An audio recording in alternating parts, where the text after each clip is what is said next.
Donald Trump thought he had heard it all, until Elon Musk's 5-year-old son asked a question that no one at the dinner table could answer.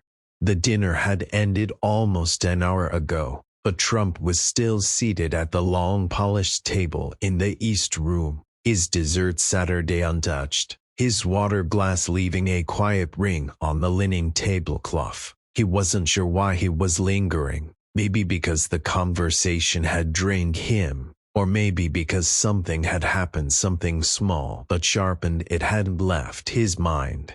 10 people had Saturday around the table: world leaders, tech billionaires, 2 retired generals, and 1 quietly fidgeting little boy who had arrived with Elon Musk. The child had been remarkably well behaved for a 5-year-old, surrounded by adults talking in circles. He'd Saturday beside Ellen, mostly silent, eating only bread rolls and playing with a napkin folded into an awkward swan.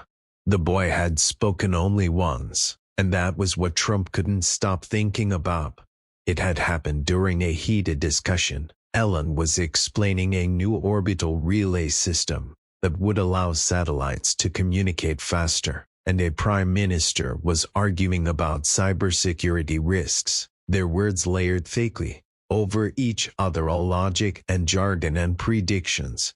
Then, without warning, the boy had spoken. What happens when people die? The room had stilled, not violently, not even awkwardly. It just paused. Every adult had looked at the child. Then they'd done what adults do: they smiled politely, shifted in their seats, and returned to their conversation as if the question hadn't been asked. Trump had looked down the table at the boy, now staring at his napkin swan, and felt something tug at him. It wasn't the question itself, but the silence that followed it.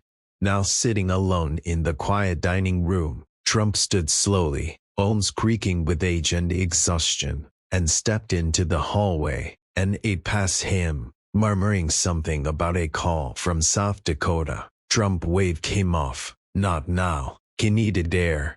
He moved through the halls, past portraits and chandeliers, windows that had watched centuries go by. Almost without thinking, he pushed open the glass doors to the south garden. The night air was cooler than expected. Fall had started to move in, soft and certain.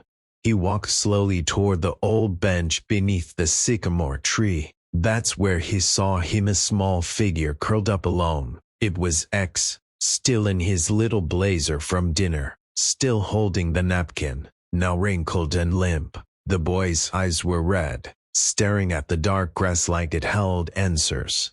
Trump approached slowly. "Couldn't sleep?" he asked gently.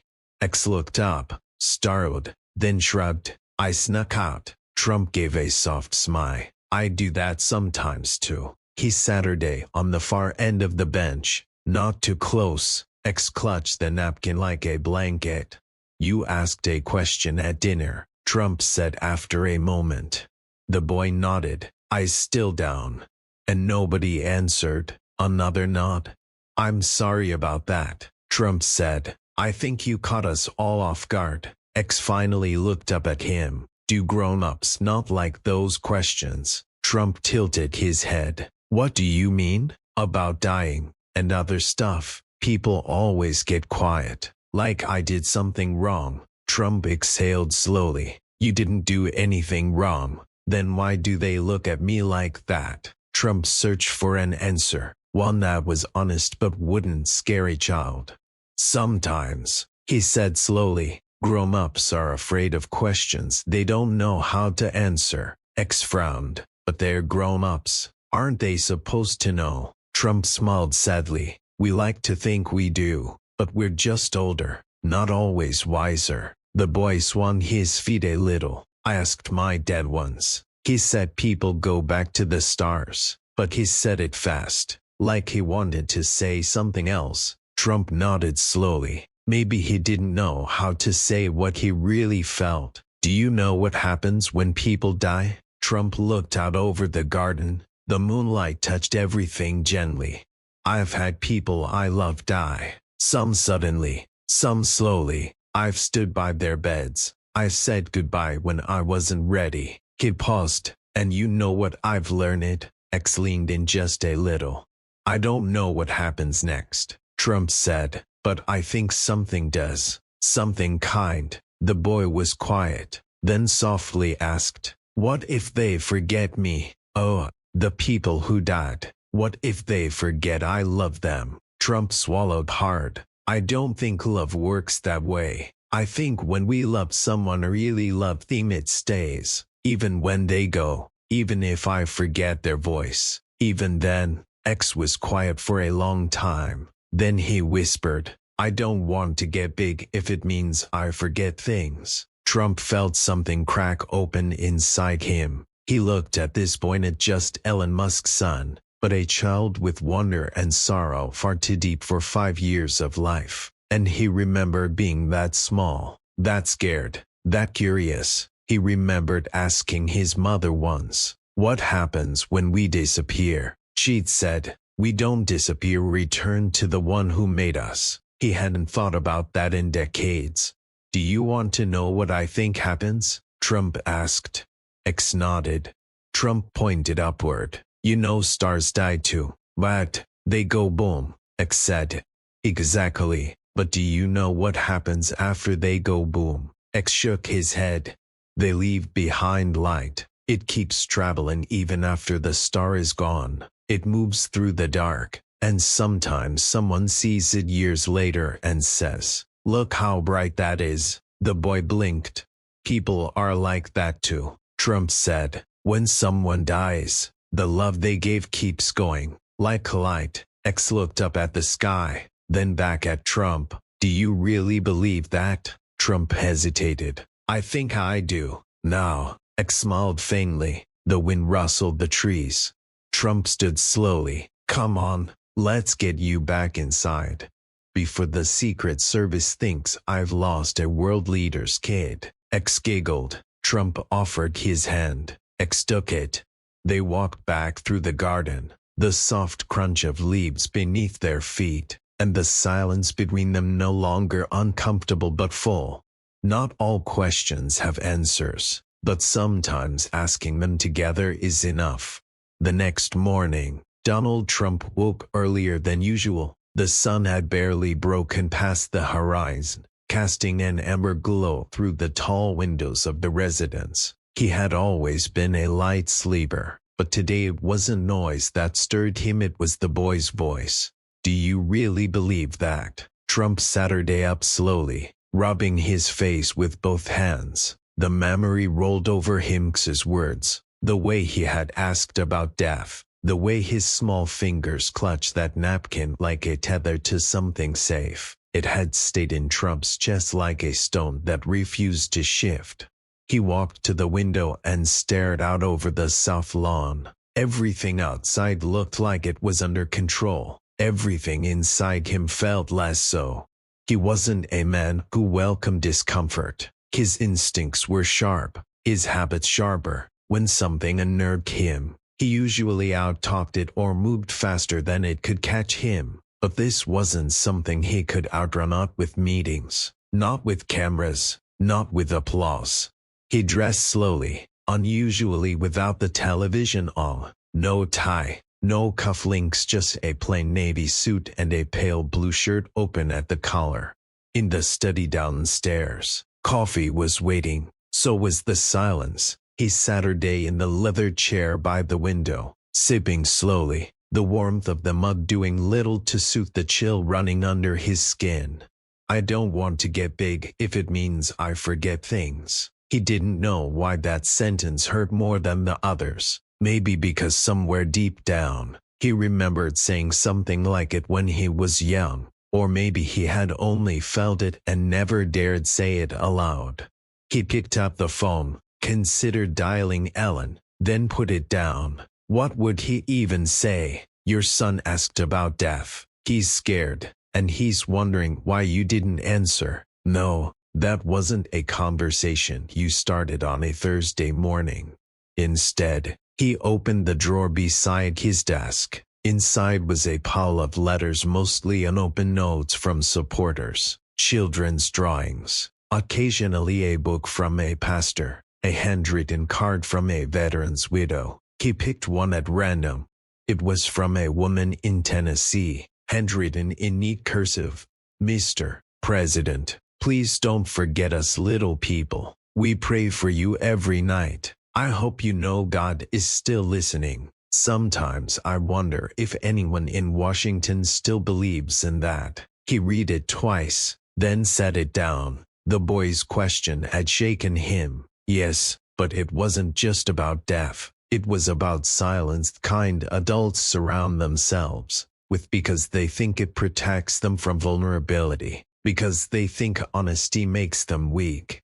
And yet, wasn't it the child who had shown the most strength? He had asked the question. No one else at that table dared to ask it with their mouths. Anyway, Trump leaned back in his chair and closed his eyes. He saw the boy again, sitting beneath the sycamore tree, the moonlight making his small face almost glow. He remembered the way X had clung to his words not because they were brilliant, but because they were spoken gently, truthfully. Even if I forget their voice. Trump thought of his older brother, Fred. Fred had died decades ago, a slow, sad descent into alcohol and regret, a warning sign Trump had ignored until it was too late. He had grieved in his own way, but he hadn't really felt it for years. Now, suddenly, he did. He remembered Fred's voice, and how long it had been since he'd really let himself hear it. The knock at the door was soft. Sir, Mr. Musk is on the grounds. He's in the Roosevelt room prepping for the energy roundtable. Trump nodded. Bring him here when he's done. Just him. The aide blinked. Yes, sir. Trump stood and walked slowly to the window again. He watched the lawn, the reporters setting up outside the gates, the agents standing still like statues, and somewhere, he hoped, the boy was playing, asking more questions. An hour later, Elon Musk entered the study. He looked distracted as always, phone in hand, half-composed thoughts hanging on his face, but he paused when he saw Trump wasn't at his desk but seated near the window. You asked to see me. Trump nodded toward the chair across from him. Sent, Ellen Saturday. Curious. Something happened last night. Trump began. Ellen raised an eyebrow. Your son asked a question at dinner. Ellen nodded slowly. About death. You heard him, of course. I just didn't know how to respond. Trump studied him. So you said nothing. Ellen looked uncomfortable for the first time in a while. What do you say to a 5-year-old who asks what happens when we die? He wouldn't understand. Trump leaned forward. He understood that you didn't answer. Ellen blinked. He told me, Trump continued, that people look at him funny when he asks hard questions, that adults get quiet. Ellen shifted in his seat. He's always been curious. That's not curiosity. That's loneliness. Silence. Trump exhaled slowly. Look, I'm not lecturing you. I've made more mistakes with my kids than I can count. I've drowned their silence with my voice. But last night I saw a boy trying to understand something he's not supposed to face alone, and no one answered him. Ellen looked genuinely rattled now. His eyes, usually sharp and distracted, were suddenly present. What did you say to him? Trump stared out the window. I told him love is like light, that it keeps traveling even after we're gone. Ellen looked down at his hands. Trump added, he listened, and I listened back. And I think that's what he really wanted, it answers. Just someone who wasn't afraid to sit in the not knowing. The room fell quiet. Trump looked back at Ellen. We're raising sons in a world we barely understand anymore. They don't need us to be certain, they need us to be present. Ellen nodded slowly, quietly.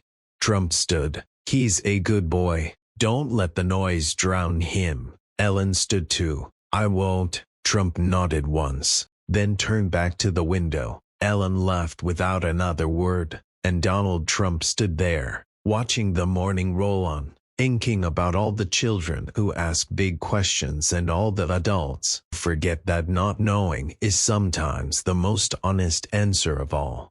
That evening, the White House was quieter than usual. There were no major speeches, no press briefings, just the sound of autumn wind brushing gently against the windows and the muffled footsteps of staff moving through the marble halls. Donald Trump Saturday alone in the small library, a rarely used space filled with antique volumes he had never bothered to read. A fire crackled softly. He wasn't reading, was thinking. For most of the day, the memory of X's question had circled in his mind like a hawk over still water. But now, a second thought had begun to stir beneath it, one that had crept in uninvited. When was the last time I asked Barron a real question? Not a casual one, not a polite one, a real one. He had no answer. It unsettled him more than he cared to admit. He stood slowly, bone stiff from sitting too long, and made his way upstairs. The residence felt different at night, less official, more like a space where truths could exist without press releases. Outside Barron's room, he paused. The door was cracked open, a soft light spilling into the hall. He knocked gently. No response. He pushed the door open. Barron was at his desk, headphones in, staring at a tablet screen. He looked taller than Trump remembered, more like a young man than a boy. His posture was slouched but focused. His room was neat, as if silence had taken up permanent residence there. Trump cleared his throat. Barron looked up, startled, and tagged the headphones down. "Hey," he said, a little wary. "Hey," Trump replied, stepping in. "Didn't mean to sneak up on you." Barron shrugged. "It's fine." Trump looked around. "You're always in here. I like it. It's quiet." Trump nodded, then walked over and sat on the edge of the bed. Barron turned in his chair, watching him. "I met someone yesterday," Trump said. "Ellen's son." Barron raised an eyebrow. Yeah, he's 5. Asked a question at dinner about death." Barron blinked. "Whoa." Trump nodded. No one answered him. Barron leaned back slightly. "What did you do?" "I found him later. Saturday with him. Told him what I believed, or what I think I believed." Barron didn't speak.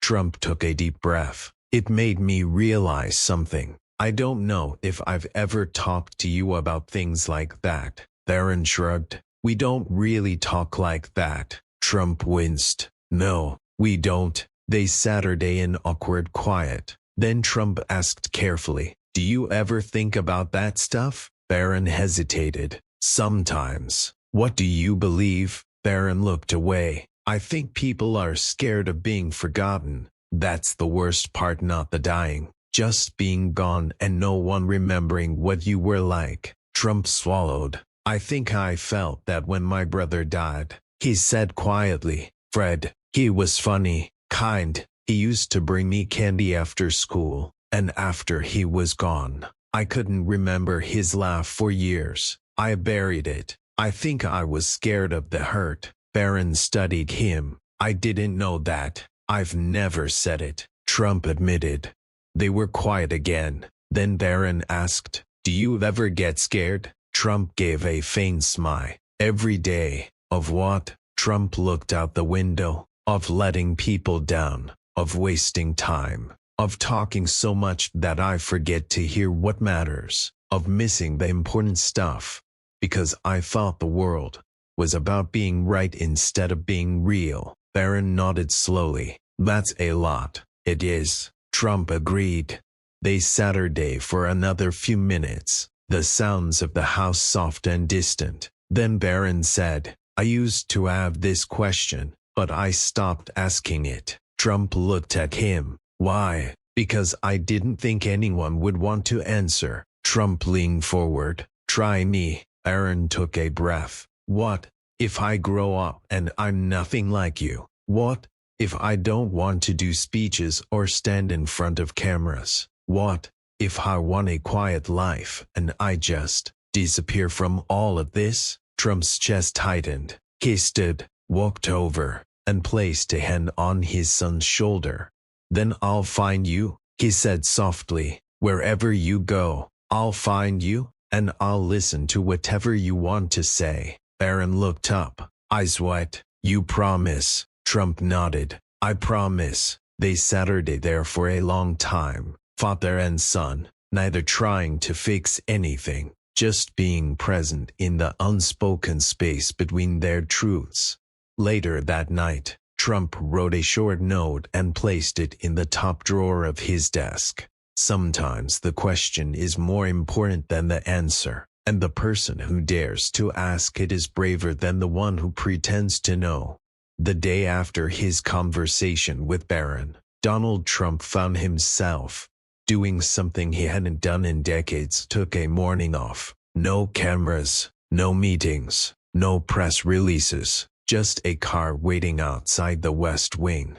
He didn't tell anyone where he was going, not even his aides. He simply said, I'll be back by lunch, and stepped into the back seat of the black SUV, leaving behind a stack of unsigned papers and unanswered calls. As the car pulled away, he gave the driver an address he hadn't spoken aloud in years. Queens, his childhood neighborhood.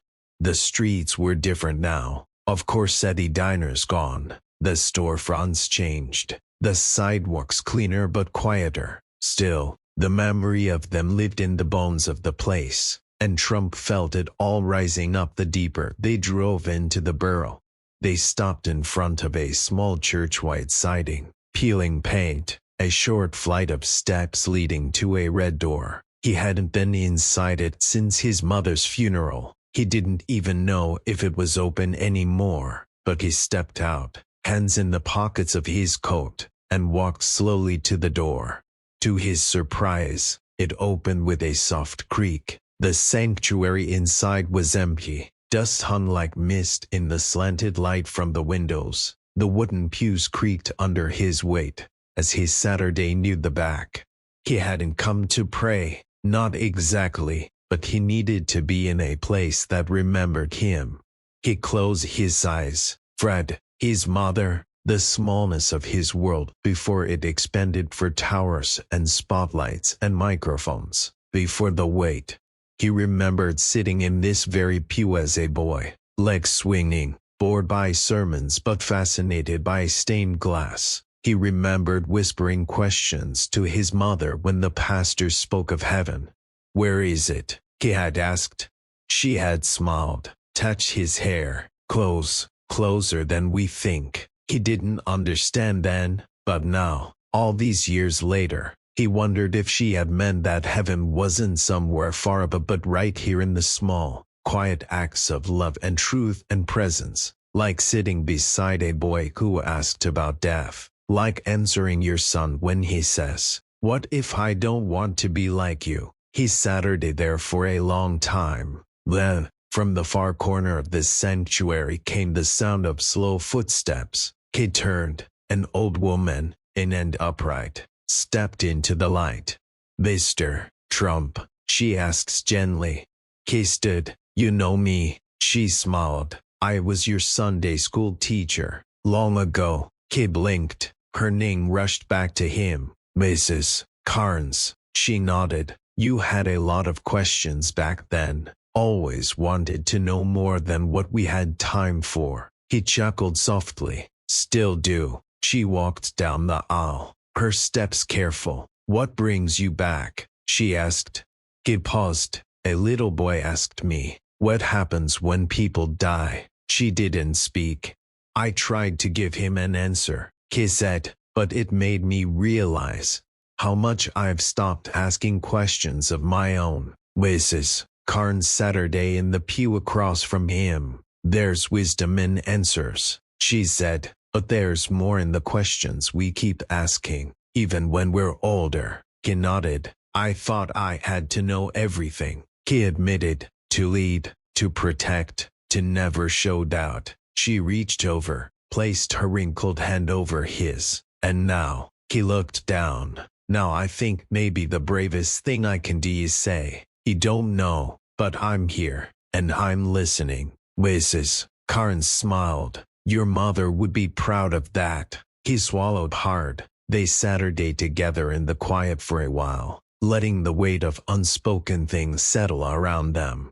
Eventually, he stood. "I should go. They'll wonder where I am." Mrs. Carnes nodded. "You'll come back." "I think I will." As he stepped outside, the autumn wind met him like an old friend. He didn't feel younger, but he felt lighter, like a piece of himself had been waiting here all this time. He returned to the White House by noon, as promised, and before doing anything else, he asked Barron if he wanted to take a walk, just the two of them. They wandered the garden paths slowly, not talking much, until Barron suddenly asked, "Do you think people go to heaven?" Trump smiled gently. "I don't know," he said, "but I think the love we give gets there, even if we don't." Barron nodded. I liked that. So did Trump.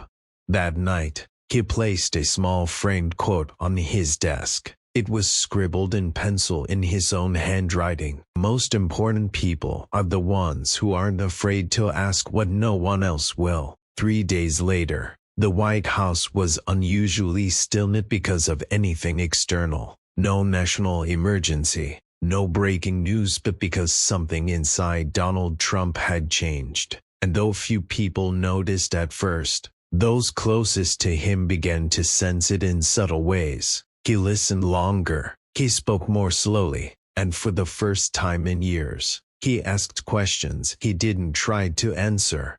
On the 4th day, Elon Musk returned to Washington for the final round of energy and tech consultations. His son was with him again. Trump saw them in the East Wing corridor, Elon brisk and sharp as always, and X a few steps behind, staring up at the chandeliers. "Mr. President," Elon said.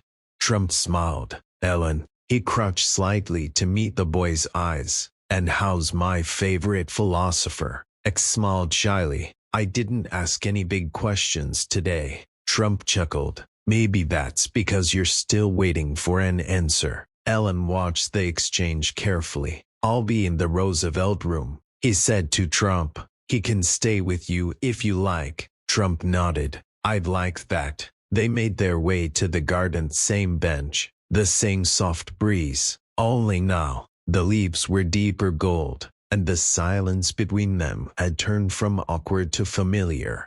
Trump glanced at X. "You know, you've been on my mind a lot this week." X looked up. "Because I asked that thing." "Exactly that." X played with a leaf in his hands. "Did you find out the answer?" Trump smiled. "Not exactly, but I found something else." "What?" "That asking the question and not running from it is a kind of strength, even when you're little." X nodded thoughtfully.